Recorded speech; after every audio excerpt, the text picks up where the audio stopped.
What's up, fight fans? This is Kurt DeVille with Counterpunch Boxing News, and I have some new news concerning Deontay the Bronze Bomber Wilder. Deontay Wilder was adamant that Malik Scott didn't teach me anything. You know, it's funny that he made that comment before the clash with him and his rival, Tyson. Tyson the Gypsy King Fury, because the way he fought that fight, that statement couldn't be any truer. Okay? No, he didn't teach him anything. Wilder fought off instincts from rounds 4 to rounds 11. Okay? All the other stuff, I think he tried to remember in spots, because right before, I think, the second knockdown, he went to the body and went for a left hook and he missed. Whereas I think he should have went to the body and then went back to the body with a left hook. But it was like a right uppercut that landed somewhat partially because it didn't have really power behind it. And he threw a left hook and his defense was wide open. And he was caught with a right hand. And, you know, it's funny that he was proclaiming, like, look, he never taught me anything that I don't already know. Well, I didn't see you train like you never trained like that. And then it just has to, it's discouraging to me because you see all that on social media and you see he really put in the work. And then I don't think that he was still physically ready for that fight. Because I think it's a difference between practicing 12 rounds and then fighting for 12 rounds. This was a fight that he was in.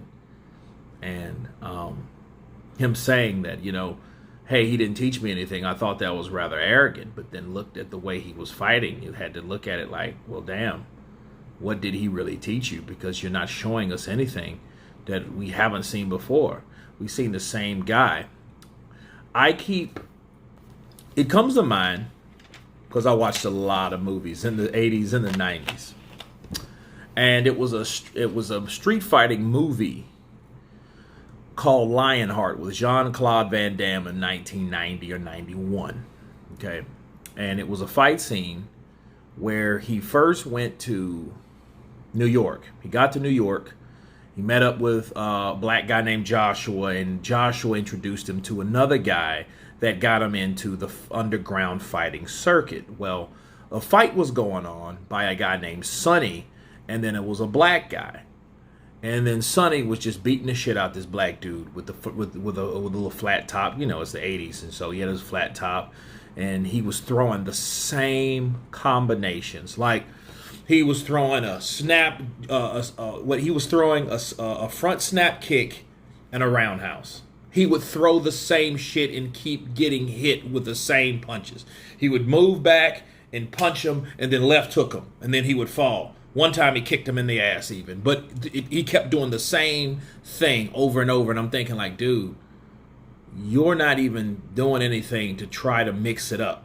That's what Wilder reminded me of. When I was watching that fight, I'm like, dude, he's doing the same shit, and I'm seeing, you know, I'm a stunt man, so I see choreography of how people throw punches and stuff like that.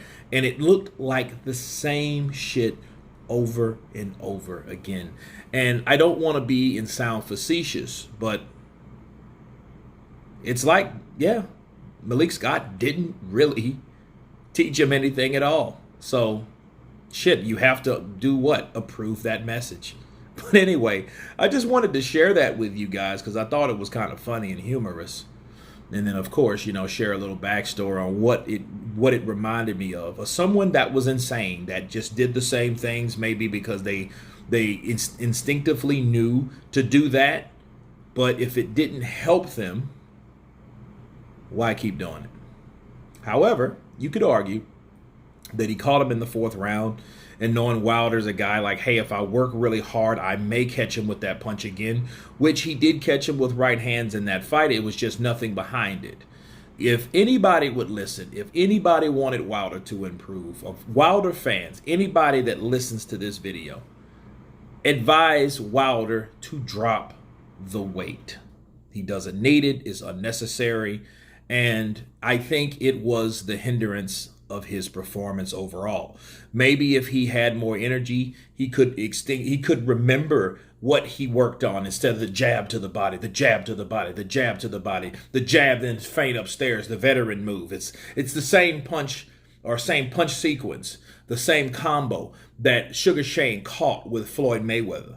Okay, because he caught Floyd Mayweather with that same shot, and Mayweather was on Queer Street for a good while, But it just shows you the resilience of Floyd because he bounced right back and won every round after that. Needless to say, but but back to Wilder, I think that if he had the weight lifted off of his shoulders, he could remember the things and he could properly execute those combos that they worked on. That's what I was looking for, but I never saw. But anyway, you guys tell me what you think about Deontay Wilder saying, in hindsight, that Malik Scott didn't teach me anything. Of course, please subscribe. And you guys been Counterpunch. Peace.